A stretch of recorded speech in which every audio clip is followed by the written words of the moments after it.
2023.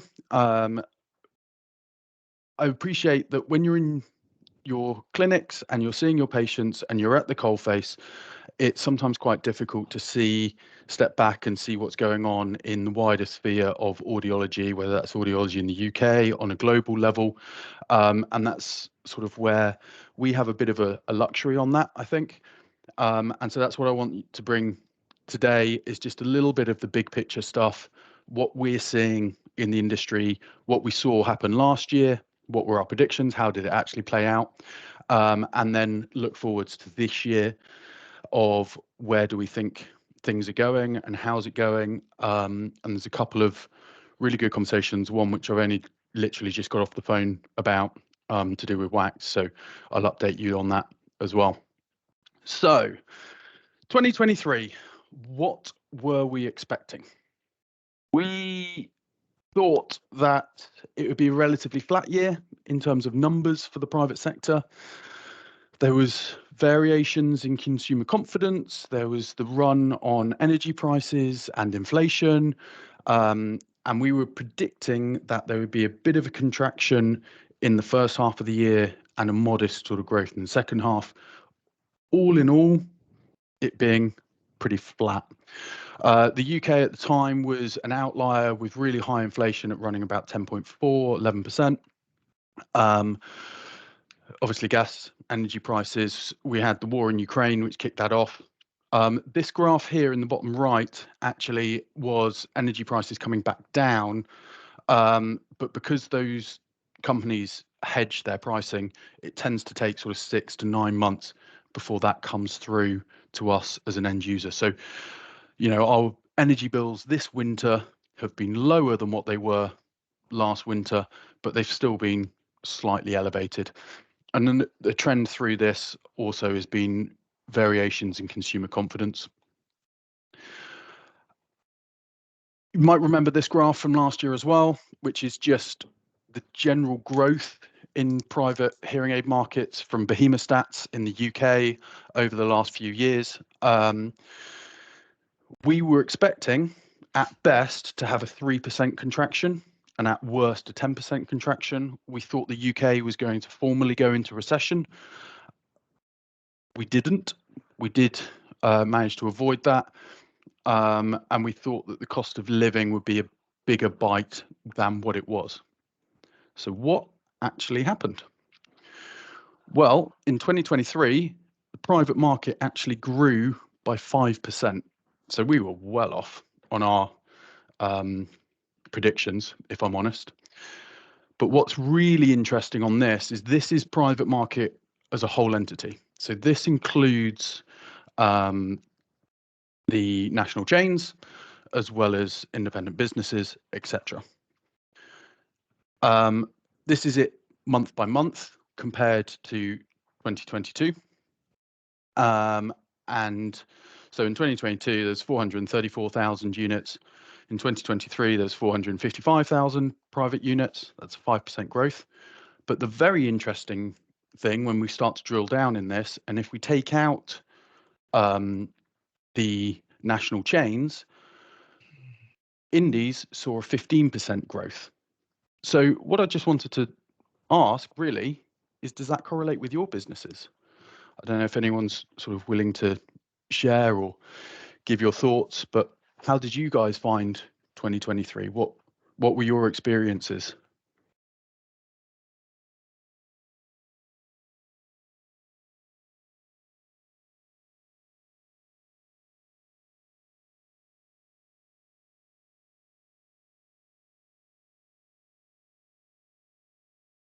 Tumbleweed.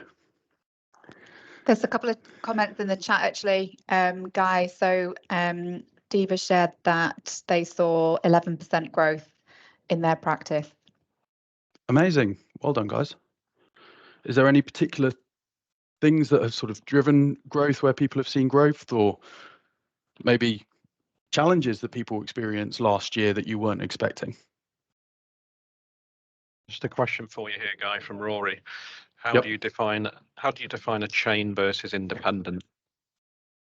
So the chains are kind of the big name brands. They're defined by Behemoth. So this is all Behemoth Stats. there is a little bit of a reporting anomaly on this because of Bloom being sold to the outside clinic, but that doesn't make a massive difference in terms of overall figures. So it would be your likes of Amplifon, Hidden, Boots, Scrivens, etc., the big players. Thanks, Guy. Rory's also just added that he saw 50% growth. That is absolutely amazing. Wow. Fantastic. Absolute rocket ship. That's phenomenal.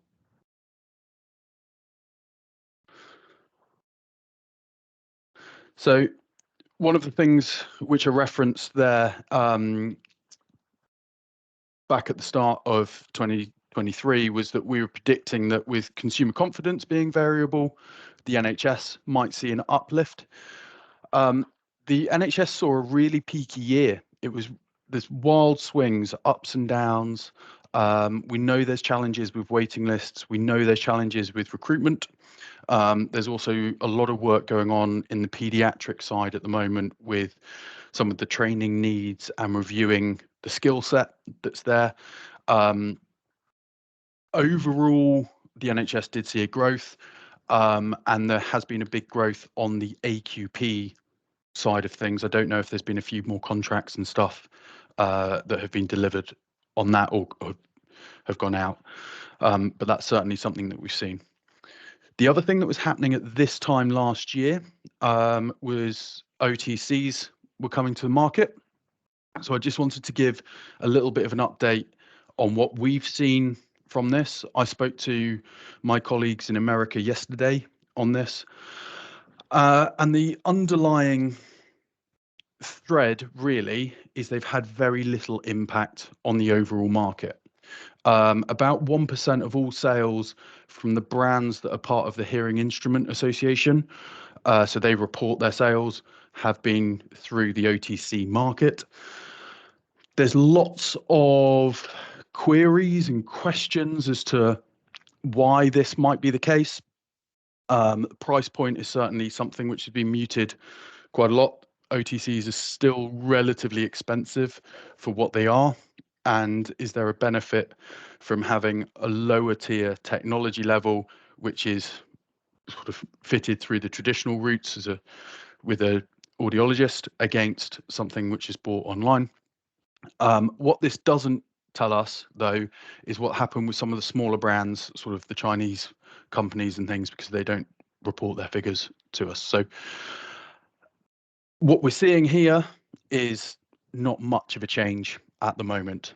For us in Europe and the UK, just to reiterate, this isn't on the horizon at all for us. It's not in our corporate strategy. It's not in any of our plans. It's not something that we're going to be bringing to market. We're still very much focused on delivering the best care possible through partners like yourselves. We're not looking at direct to consumer. We're not looking at having any of our own retail or any of that at all. We're about doing the right thing by the patients. And so, yeah, I just wanted to sort of highlight this just as a bit of an awareness piece from across the market and across the pond, because it was such a big talking point at this point last year. Looking forwards, Guy, yes. could I just interrupt a second? Just a comment from Neil, who obviously works in Europe. He's saying that the independent sale rise that we're seeing does align with the main EU markets as well, which is interesting to know. Oh, that's really interesting. And it could be driven by new intakes to the sector and more confidence in the economy. So that's good to know. Cool. Thanks, Neil.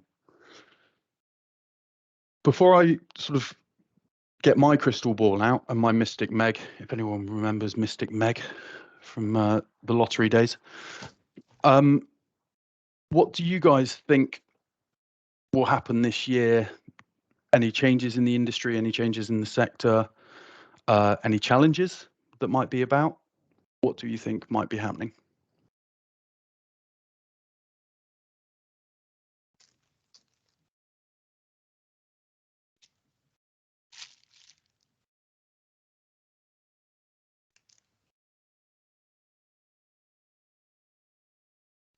Anything in the chat box, guys?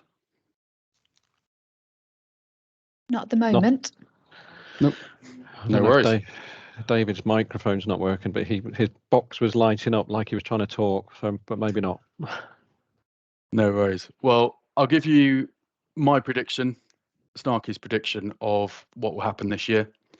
First thing to talk about is sort of the global level and the big picture stuff. Inflation is coming down. We're currently at just below 4%. It's around the 4% mark, and there is predicted to continue to drop.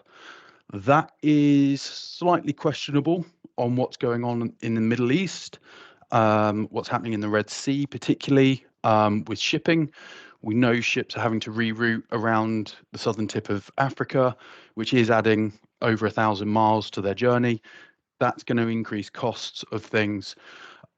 I would assume that will come in probably towards the latter end of this year, depending on how it develops, and obviously how things in that region sort of, whether it stays contained or whether it falls over, what that looks like. So at the moment, inflation is set to fall. It might be that that's a little bit bumpy through the year as that goes on. The next thing that I came across when I was researching for today was this graph, and this I found really fascinating. So this is from the Office of National Statistics, and it's the Consumer Confidence Index, and it goes back to 1973 or 1974. And what you can see here is you've got all the major dips kind of along the way, the miners' strikes and various recessions. You've got the 2008 recession here. At some point last year, consumer confidence was below where it was in 2008, which is absolutely enormous. And certainly anecdotally, from my work and the work of the team and what we're seeing reported to us around the country, is that some companies are finding really peaky months and big highs and lows, and they can't work out why. Web traffic kind of drops off, but there's no real underlying reason why. One of the potential things might be just this confidence that's going on here. Some people have mentioned they notice a bit of a lag from the news. So if the news becomes particularly hysterical on a particular feature, about 2 weeks later, they see a dip in their appointment numbers or coming back up. I would imagine that this will continue to bounce around this year, but it will be interesting to see where it goes. It's obviously come up a little bit, it's dipped again. We'll see, we'll keep an eye on it. But for me, this was really fascinating to see that actually consumer confidence was at an all-time low at some points last year. And what we're seeing is different stories coming through as well from end users. So Christmas 22, people were worried about their energy bills and having enough money to pay their energy bills. And then as the year went on and interest rates started to go up, they were then starting to think about passing down generational wealth to their sons, their daughters, their grandchildren to help them get on the housing market and things like that. So there are headwinds knocking around, but the overall figures are really positive. And look, the sector saw a 15% growth last year. So where's it coming from? What's doing it? Part of it, I think, can also be explained in a changing of the sands at the moment, the changed demographics. So this is actually representative of American data. But this, again, I think is a really interesting thought process for you to kind of apply to your own businesses and to look at it through a different lens again. So what we're starting to see now is what's called the silent generation are starting to die away. So the silent generation were the guys and girls that were children towards around Second World War and immediately afterwards. They might have seen some fairly horrific things over that time, and their families may have, and they just wanted a quiet, easy life. They just wanted to do their work, have their health, and crack on. And what we're starting to see now come through as the dominant force is the baby boomers, who have got phenomenal pensions. have done very well, have had unbelievable security in their lifetimes, like we've known no other time in history. There haven't been any significant wars that have spanned continents. There's sort of been the isolated spat here and there. But these guys have a very different expectation on what they want, and how they look at their health and how they're proactive about it. So baby boomer is more likely to come forwards. They're more likely to respond to messaging around dementia, or they might have seen their parents have dementia and they know that hearing aids can be one of the best things that they can do to help stave that off or slow the effects of it. They're more proactive in their health, but on the flip side, they usually come with a few more questions. They normally want more detail around what's actually going on with their hearing health. So, it might be worth having a look at what tests do you do in your assessments. Do you need to start looking at things like speech and noise testing, speech testing? Is what you're doing still applicable for who's coming through? Just a really interesting kind of thought process, really, especially when you look at it with the changing of consumer confidence. I think these two graphs layered together were really interesting, really stuck out to me. So in 2024, in summary, I think consumer confidence is going to continue to be variable. It's going to be up and down depending on what happens in the Middle East and things, and what happens in the press. Wax removal. I had a very, very interesting phone call with someone I know pretty well that finished about 10 minutes before this call. And so I just wanted to update you on what's happening behind the scenes. There is a consortium of people that have now got themselves together and have got around the table. All audiological bodies are represented in this. So AHIP, B-Sharp, BAA, ENT, RNID, NHS England, National School of Healthcare Science, and whoever else that I've missed out on that list are all around the same table talking about what should happen with wax removal, earwax removal, should I say, in the future. How do we mitigate any risks, regulate it, and bring it into line? So what they're looking at doing at the moment as a first step is they're looking at installing a minimum training guidance, and that will be a guidance for both providers and also for attendees.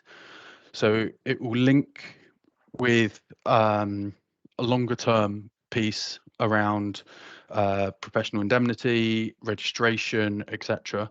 But as an initial course, it will be around what should those courses look like, who can provide them, who should go on them, what are the minimum standards, how much should be theoretical, how much should be practical, does there need to be a tail towards the end of it, etc. And then the longer term piece that they're looking at with that is how that would fit with a registration. It's become quite clear from initial conversations that that's unlikely to be a CQC registration or an HCPC registration. In fact, they've mooted it being an Academy of Healthcare Science style registration. But that's a massive Pandora's box with that. What happens with existing providers? Are they automatically put into that box? Are they protected? Are they stopped from working? There's so many things that come out of it. So this is very much in its early stages. And like I say, the first step that they're working on at the moment is the BSA minimum guidance. Reality, I don't think there's going to be much coming out this year, knowing how these things tend to take more time than what they anticipate.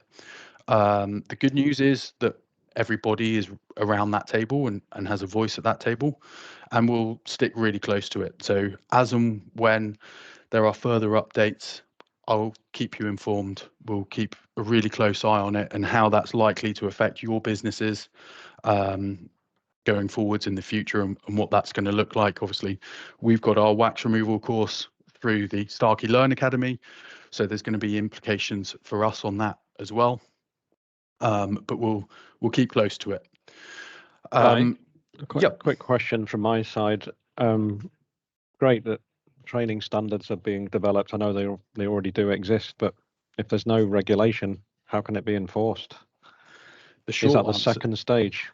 Yeah, the short answer is initially it can't be. And that's why they're looking at then the link with professional indemnity and the registration, because it can't be enforced, is the short answer in isolation. That it has to be that big picture piece. That was the exact same question I asked, to be honest, Paul. Yeah. Thank you.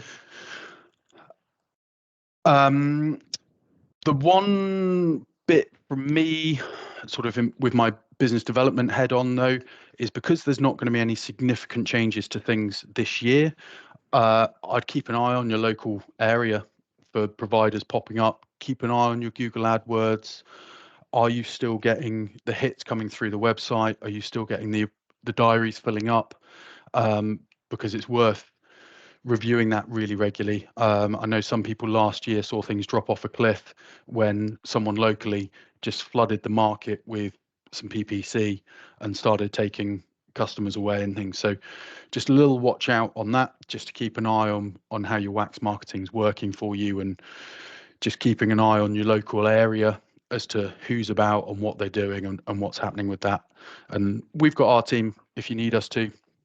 We can put in some reviews and we can put in checks and balances as well. We've got the phenomenal team with Susie and Sanjay. So yeah, just reach out to us if you need to. In terms of technological advances in 24, there are some very exciting things in the wings which I can't talk about on a Starkey perspective. In terms of the wider market perspective, we've got EssilorLuxottica. They bought a company called Nuance last year or the year before, and are releasing a version of SpecAid towards the tail end of this year in the US on the OTC sort of market. Now, this won't have anything that actually goes into the ear like a traditional SpecAid, or it won't have a BC pad that sits on the mastoid. It's just purely going to be a directional loudspeaker on the arm of the glasses just over the top of the ear. It means it's probably going to have quite limited reach in terms of what sort of hearing losses it can work for, and what sort of benefit it has. But for anyone that knows the optical market, EssilorLuxottica are an absolute behemoth. They are huge, and they own most of the major brand names for glass frames. They own a lot of consumer stores. I think they own Vision Express, for example. They also own quite a few of the major lens suppliers, and also the equipment for testing eyes. It's a complete monopoly that they've got. So the fact they've come into this world obviously is great in some respects, but it will be one to watch for the future, because they do look at things differently and they are throwing their weight behind it. So in the initial stages, I don't think it will make much of an impact. It certainly won't make a huge impact over here, but it's certainly one to watch for the future. And the last point really here on this is just costs. They do continue to rise. It is a little bit slower than 2023, although I did find out this morning that Google are increasing their pricing of their AdWords by about 13%. I think it's today. So just keep an eye on things. And with that, I think it's kind of pertinent when you're doing your plans for the year to just think about your marketing, what's working best, what isn't. Again, from the learnings that we've seen from what we manage our side, we've started to see an increase in search traffic from the search engine Bing, which is obviously Microsoft. and that has a whole different advertising platform to Google. So again, it might be worth just reviewing, where's your traffic coming from? Where's your traffic coming from? Is there much coming from Bing? Do you need to have a look at what's happening there? Is there an opportunity to get more in? Data's king, obviously. So how are you guys using it in your CRMs, your recalls? How are you mining your own databases and cultivating them? And like I say, the cost per click with the Google stuff. So if you need any help with any of this, we've got our team on standby, ready, willing, able to sit down with you and just go through it and sense check. Those algorithms are always changing. It's an ever evolving world. But one thing that is absolutely abundantly clear is that online marketing is one of the biggest sources of referrals for anyone. I mean, myself had a bit of a problem with the knee the other day, and the first thing that I did was get onto Google and look for physios in my local area. The next thing that I did is talk to some friends and saw to see if they had been to anyone locally or if they had been to that particular one that I was looking at. And I think that's similar in terms of the hearing world of how people tend to find their providers. But every area is unique, every business is unique, and you've all got your own little streams that work for you or don't. You know, whether that's I don't know, a little village rag or whatever it is. But just keep an eye on it, keep reviewing it, make sure that it's still working for you as it should be and you want it to be. And if you need us to, we're here. And on that sort of side of things, there's the whole ecosystem of what we can offer as an entity. Me and Adam are here to help you guys achieve your goals as much as we possibly can do this year, and we'll be reaching out individually to put in plans of how best we can help you to sort of achieve your success in 2024. But there's lots of things that we have got to offer, and particularly from the partnership. So I just wanted to flash this up just to remind you of some of those pieces that we don't talk about quite so regularly. Yeah, just same thing. We're here to help. And that's really it from me today, guys. Thank you for your time. Thank you for giving up your lunches. Has anyone got any questions?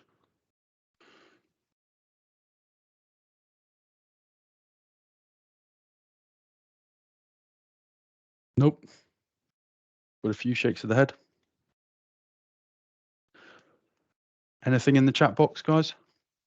Nothing in the chat box at the moment. Cool.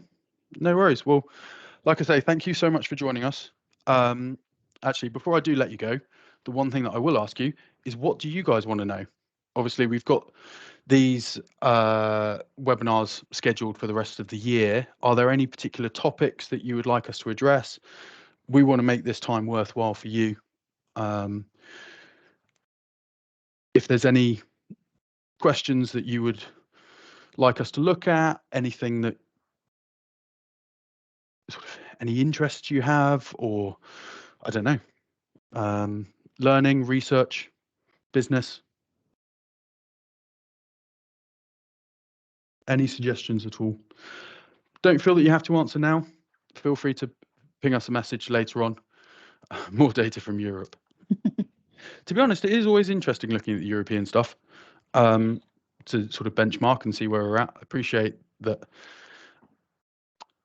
Now you're just being needy, Neil. You had me to start with, but you've gone too far now, mate.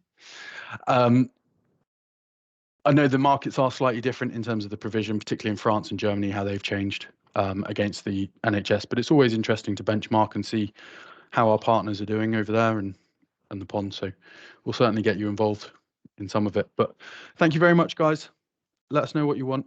And for now, have a great day. Thanks, Guy. Have a lovely afternoon, everyone. Thanks, Guy. See you soon, everyone. Thank you. Bye. Bye. Bye.